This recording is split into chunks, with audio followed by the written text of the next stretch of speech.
Sounds great. Yo, Taylor, thanks for joining us this evening, dude. Yeah, stoked to have you on, man. Yeah, what's up? Yeah, all good. So, where I wanted to start this, dude, was that before this month, we didn't even know like DeadBody was a thing. So, like, I guess unless you had your eyes open on social media and stuff for like your Twitter page was there, but there was nothing really like out there about this band. And now we're 2 days away from the album dropping. What was like the thinking behind that game plan? I just don't want to like really build anything without a product yet. I feel like it's weird. We did think about doing a couple different ways with like a demo and things like that, but I wrote the record as a record, so I figured we would just wait till it was ready, pretty much. Yeah, that's We cool. I did. a Sorry. year ago, Oh wow. Okay. and then my brother broke his hand, so we ended up dropping the show, and then we just didn't say anything else for like a whole year, pretty much. Yeah, it was like when that QR code came up on Instagram, I was like, what the fuck? And I remember opening it up and I messaged these two and I was like, holy shit, put your album of the year lists on hold, lads. Like, look at this. And they were like, fuck. So I did wonder whether was like delays in vinyl pressing and stuff like that. Did that play a part in it as well? It was partially that, partially just like it slowed down, like getting the final mix and stuff and all this, like just having the record actually ready took a lot longer. Whereas we were gonna play a show a year ago without anything. We were just gonna play a show. We had no music out, which is like kind of weird because if you think about like most new bands, a band isn't gonna get booked on a show without some kind of music. So it felt a little like we were like abusing privilege almost. So I just didn't try to do that again after. Yeah, no, and that's cool. And I suppose privilege is the wrong word, but I wanted to ask you with like over the last year and a half or so, like God's Hate have popped off massive. Um, your stock as a producer is like sky high at the moment. Like you can almost guarantee that just about every exciting heavy album at the moment has either got your name or Arthur Rizik's name on it somewhere. Do you know what I mean? It's like Yeah, it's like thank you. yeah, your reputation sky high. Hard Law is doing mad numbers on YouTube and streams. Do all these things help you with like give you a leg up when you're promoting this record, do you reckon? I'd be lying if I said it didn't, but we try not to like lean on anything too much. I really hate the like featuring members of thing. Yeah, yeah, yeah.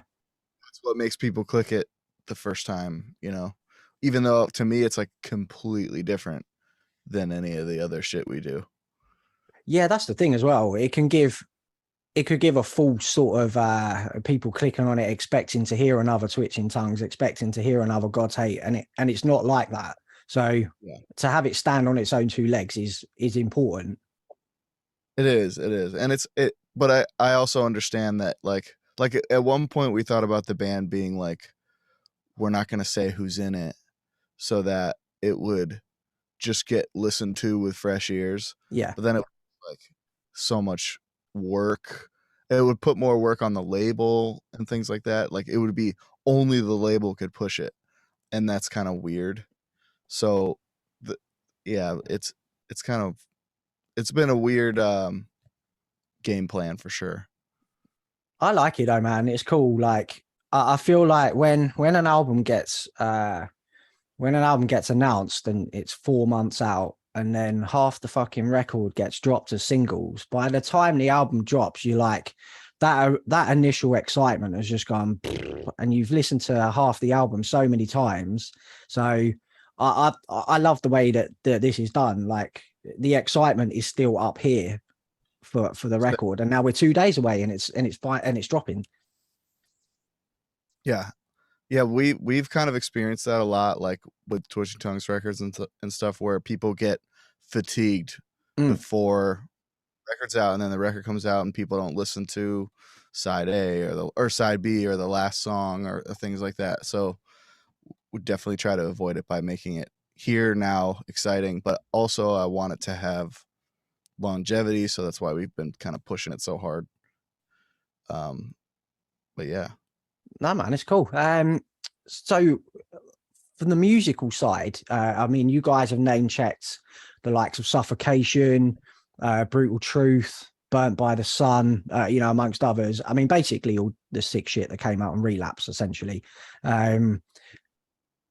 Were they bands that you had in mind as a blueprint when you were putting this together, or was this just what came out when you guys started jamming together? Sort of like that's kind of all the stuff I listened to when I was in high school. Oh, sick. And I just never had the chops to do a band like that. Like I could handle Hatebreed all day, you know what I mean? Yeah. I couldn't really play like that, both on drums or guitar. And it took me a while to be able to do that, and I felt like I was able to now. And then I had people who I could play with that were also fucking incredible. So it was just, yeah, it was definitely the goal from the start to have I had like a pocket of bands. There's like some not heavy bands I'm using as an influence too. And it kind of created this fucking weird band. I wanted the band to be weird. That was one of the things for sure. It's a little less weird than maybe I intended, but I think the next thing is going to be a little more weird. Mate, that's awesome. Like when the first two singles dropped, when Joy of Torture about halfway through goes into that more like melodic section with that really nice solo, and it was like, oh shit, I didn't see that coming. Like and that's really, to have that sort of to have you guessing as a listener is one of the most exciting things when you're listening to a new band, to not know what's coming next. I love that. Yeah, I want it to be weird but still exciting, because some bands get into zones like that and it ends up boring. Yeah, they disappear slowly up you know where. Really gave Miles, our lead guitar player, a lot of work to do, because that part is like a minute long, so he's got to make a minute long interesting solo. Yeah, No pressure. So do the 3 tracks that you've released so far, are they a good indication of the album as a whole, or are there going to be some other little surprises on there when the full thing drops? There's a couple more surprises. Oh, sick. Namely the first and last songs, because the first song is maybe a minute, maybe 45 seconds long. Oh, wow. It's not an intro, like it's a song. Oh, yes. I'm really excited. And then the last song is like 3 songs jammed together, basically. Oh, wow. That's quite interesting. Like you said, that the next thing is going to be the more experimental, where you go. Is this like a cliffhanger? Are you leaving us on a cliffhanger for the No, it's a complete picture, but cool. I had 3 songs that didn't make the record, and it wasn't because they weren't good enough. It was because they were too crazy that it felt like something else. Like it just didn't have it didn't feel like it was part of this. It felt like the beginning of another thing. And I did cool. throw them after. So this will make more sense on its own. Awesome. Oh man, I'm so excited for this record. Honestly can't wait.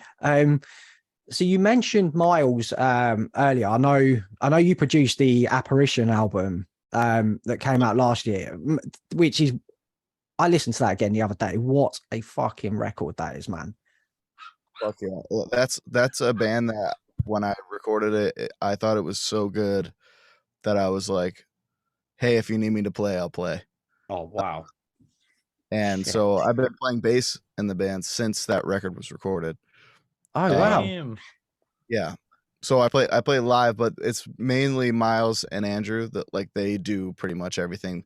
They have we do like our live band practice where it's me and Drew from Despise You and them two, and like we'll rehearse for shows, but then the other 2 dudes like practice and write like 3 times a week. There's already pretty much a record written for that too. Oh, nice. That's good wow. to hear. Wow. That was one of my Wow. favorites from last year. Man, I wish I lived in America. Yeah, we raved about that. We raved about that record last year. So had you known Miles and George? Did you meet Miles while doing Apparition, or had you known these guys sort of going way back? Oh, I've known Miles for like 12 years. He Oh, played right, cool. in a hardcore band called Harness. And the band that I sang for called Disgrace had a split with Harness. Oh, and shit. like Oh, I didn't know that. 12 or so. Both of our songs are on the album, so it kind of like ended up disappearing a little bit as like a record you needed to have if you like Disgrace. Oh, right, okay. And then I've known George forever too, because Nails would play with ACXDC all the time. And then I've done both of the ACXDC albums. I said that's not a band I've ever checked out. I need to do that. Oh, he's a speed machine, and I knew that from those records. They're chaotic. Sold. His drumming on these 3 DeadBody tracks is fucking brilliant, man. It's so good. So there was obviously for you guys then, there was just like, was there that writing chemistry there straight away? Yeah, so I kind of came in initially with like 3 songs with skeletons, and started jamming with George first, because I was like, all right, well, I have all these demos with me blasting, and like I never really had anybody who could stand up next to my stuff like that I knew. And George was the closest one. And honestly, he came in and made my fills way sicker. My thing was, I was always very simple. I'd blast, double bass, cool, the song's done. George was crazy fills, good ideas, good structural ideas. And then Miles, I kind of had some gaps in the songs where I just needed some help, and Miles was great at filling those and having like cool ideas and telling me if something fucking sucked. My brother, who I've had the same chemistry with forever, we kind of had to flip it around a little. Whereas I know that sometimes when I write songs, I'm thinking of like riffs. Yeah. Fuck, let's whoop ass. And he's like, well, we want to do that, but we also want to remember it. Like, we want to come back to it, make it catchy, not just as heavy as possible, and like, but nonsensical. So he made it hooky and made sure that the vocals were like special. So everybody kind of had a job and did it very well, I think. Yeah, man. Did you all write together then? As you were jamming? Is that how the songs? Yeah, cool. We would I would come in, teach people stuff that I had, and then we would fuck around with it and move things and things like that, and put solos here, make sure there's enough room for vocals here, things like that. Yeah, everybody definitely contributed as a band. Yeah, that's so cool. It gives it a more natural feel, I think, when bands write like that. Yeah, it's very cool. I wanted to get on to, so obviously you produced the album. Is producing material you've written and played on way more difficult than your band coming into your studio? Like, how do you be constructively critical of your own material? How do you wear sort of both hats when you're writing and recording your own record? It's definitely tough. I guess I kind of, when it comes to that, I'm kind of thinking about like the initial vision for the record was kind of in my head, so I'm making sure that I get there and as like satisfy everybody, but also satisfy myself. And that, and it's definitely harder, but like it's I'm definitely more critical, but also like sometimes more lenient. Like there's a lot of like drumming things where I was stoked that it was real. So like if it was like just a little bit off, as long as the take had a lot of fire to it, then I'm cool with it. Whereas I see. if I get like a big label record, I gotta be like, all right, no, it has to be perfect. Yeah. It can't, Yeah. it can't be a little loose. Where I'm down with a little bit of looseness. I want it to sound like a person. And yeah, it's definitely different.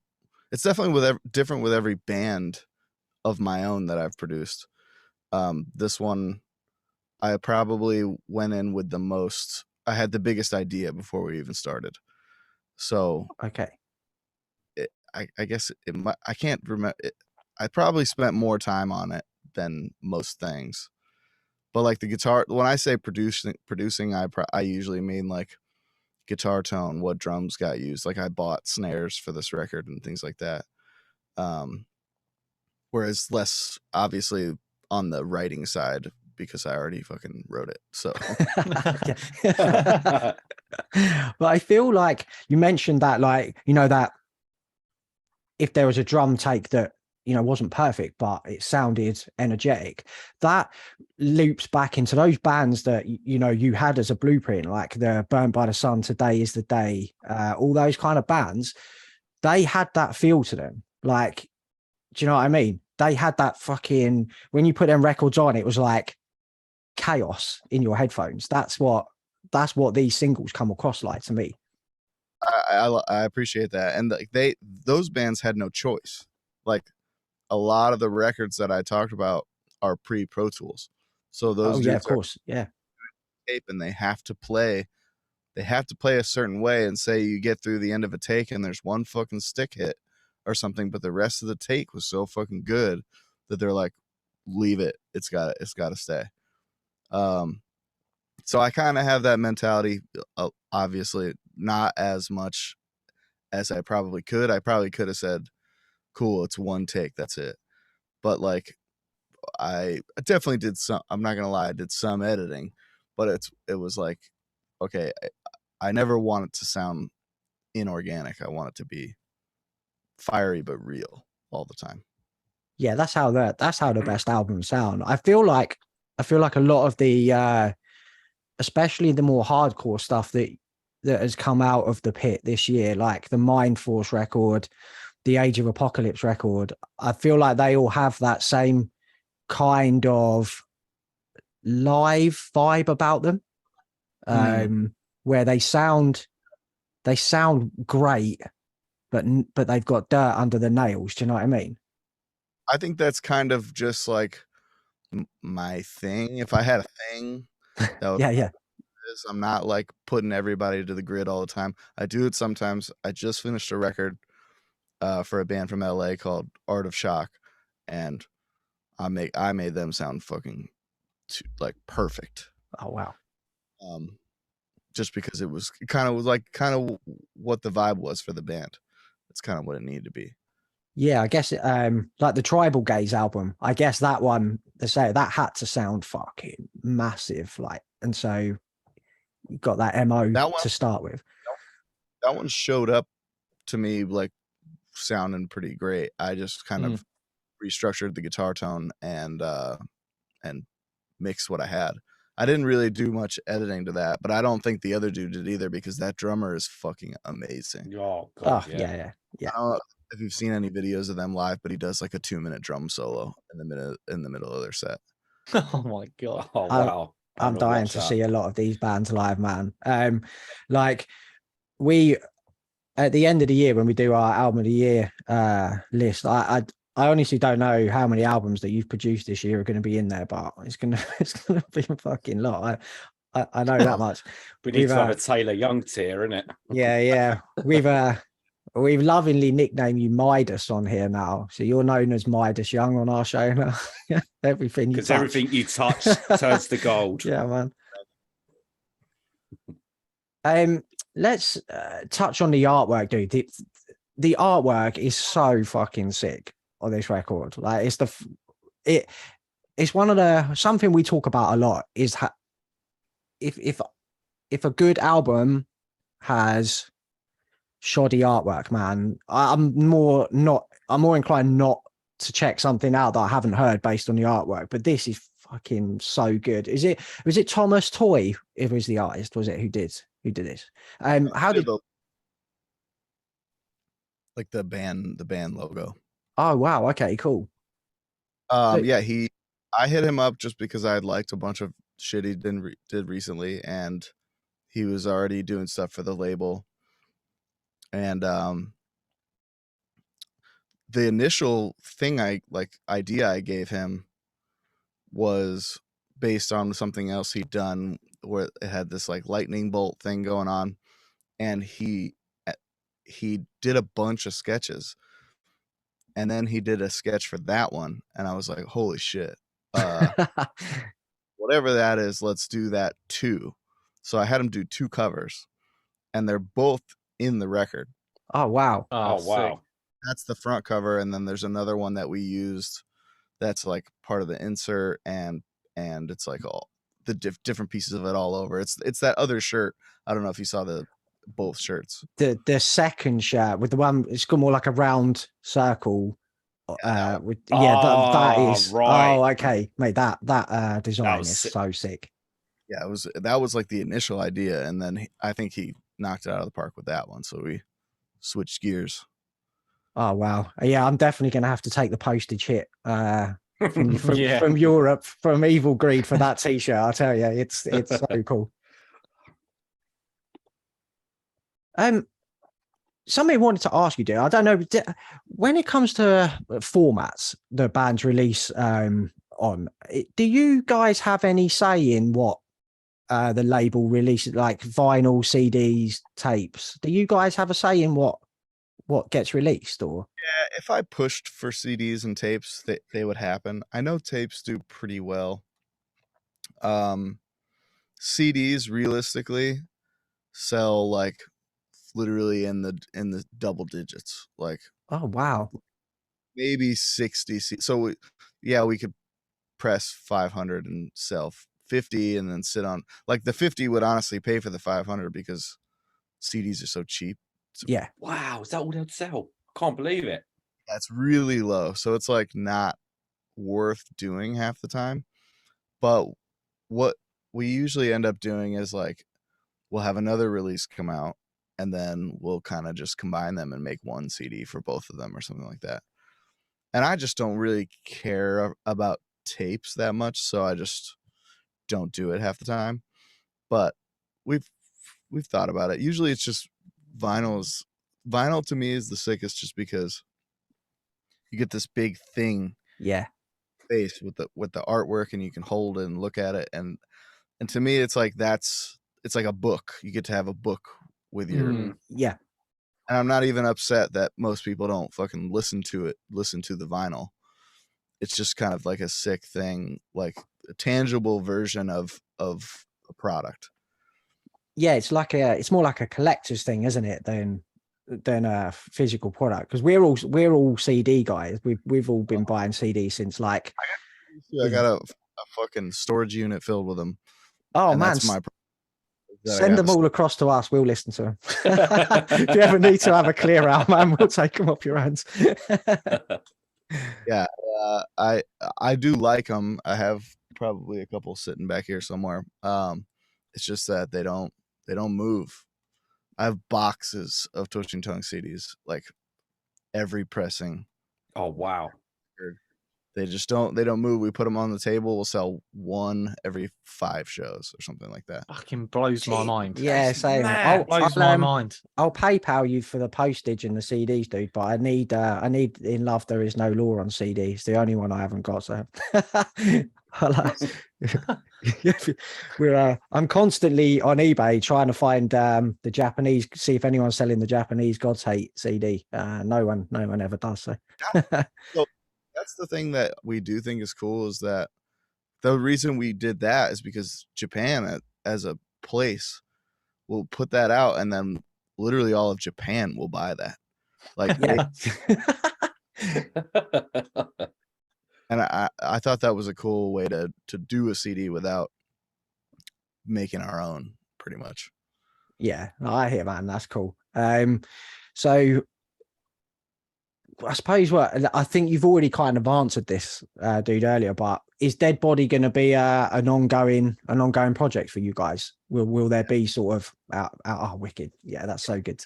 Definitely gonna, like, it was started, the reason that we sat on it for so long too is I didn't want it to be a pandemic band.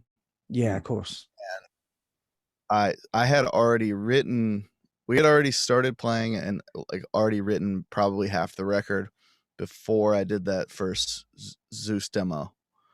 And I was kind of like, I had kind of two paths of writing at the time. And I was like, I'm just going to take this other shit I have and use it for Zeus and make this my thing that comes out now. Yeah. Wait for DeadBody so DeadBody can be a band. But it was kind of maybe a misstep because I think a lot of the pandemic bands exploded. I'm wearing a Military Gun shirt right now, and they're fucking huge after just willy-nilly putting out a fucking demo. Yeah, man. People were sat at home and had fuck all else to do apart from like listen to music and watch TV shows. So, but you couldn't have known that like at the time. Do you know what I mean? So it's not. What can you do? Yeah, it's fine. It's all working. Like the fact that it's getting as much play as it is makes me so fucking psyched because it already kind of like shattered the Zeus numbers. Oh wow, that's definitely what I was hoping for, honestly. And I do think it's more accessible, whereas Zeus is very one thing for a certain type of person. I think. What a thing though. We Pray a Lie. We raved about that EP. Yeah, we do a show on Gimme Metal. We've had Pray a Lie on there. Like that EP's been in constant rotation, man, since it drops. It's fucking so good. Yeah, just look, DeadBody, 6,000 monthly listeners already on Spotify is. Yeah, that's like what so much more than I anticipated or hoped for. It was just like half the pressing is gone or something like that. So it's just like before we've played a single show or anything, it's really exciting. Yeah, that's cool. Are you guys in a position, like obviously you and Colin being, you know, the two faces that people will know, you two have got so much fucking going on. Like, will you get a chance to tour, or will these just be one-off sort of sporadic shows when you can? Know.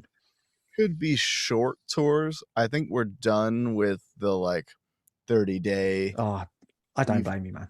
Stuff. Yeah. Just because like that's how being in bands got to be not fun. Yeah. And I think that I still write music because I want to, and I want to still feel that, but I also don't want to like have it suffer because we don't do anything. So we'll probably do like weeks here and there, maybe weekends, fests, whatever. Yeah, cool. Yeah, European run will be out of the question for old Colin, won't it? Oh yeah, well maybe, but he's warming up to the idea of jumping back over there. Yes, yeah, well done, Colin. Well done. That would be cool. Yeah, I never got a chance to see Twitching Tongues. So yeah, it'd be cool. It'd be cool to get a young brother's experience live. Do you know what I mean? Some of them amps in the face. Yeah. We never said we wouldn't come back to the UK. So I consider UK and Europe completely different things. Cool. Yeah, they definitely are. Yes. Well, they are now. Yeah. We've always liked going to the UK. Honestly, we like pretty much everywhere except for the big country in Europe. But it's really cool to hear that this is going to be an ongoing thing though, because these 3 singles have got me so fucking stoked for the record, man. Like, honestly. So where we want to just wrap up, Taylor, we've got a quick either or round, something that we do. It's album v album. We're just going to give you some albums and you just got to pick one or the other. So I'll boot this off with Chaos AD or Burn My Eyes. Chaos AD for sure. Legion or Once Upon the Cross? Once Upon the Cross. Oh yes, that's the. I know nice. I've got a Legion shirt on, but Once Upon the Cross is the fucking goat. Shirt is cooler, but the record is the Once Upon the Cross is better. Absolutely, yeah. Pierce from Within or None So Vile? Pierce from Within, easy. Yeah, I'm with you there. Yeah, those fucking slams, man. Life is Killing Me or World Coming Down? World Coming Down. I do like Life is Killing Me. Well, Anesthesia really is like the singular amazing track, but World Coming Down is like the darkest record they ever did. It took me so long to get my head around that album. Like, you get halfway through it and you've been diagnosed with depression. Like, do you know what I mean? It's fucking such a difficult listen, but what a record. Yeah. The next one, this is a bit of a tough one, I would think, but Perseverance or Demonstrating My Style? Perseverance. Easy. Nice. I'm from Connecticut, so. Oh yeah, of course. Yeah. Of course. Yeah, the blueprint, man. Right, and the last one, Taylor. Urban Discipline or Vision of Disorder?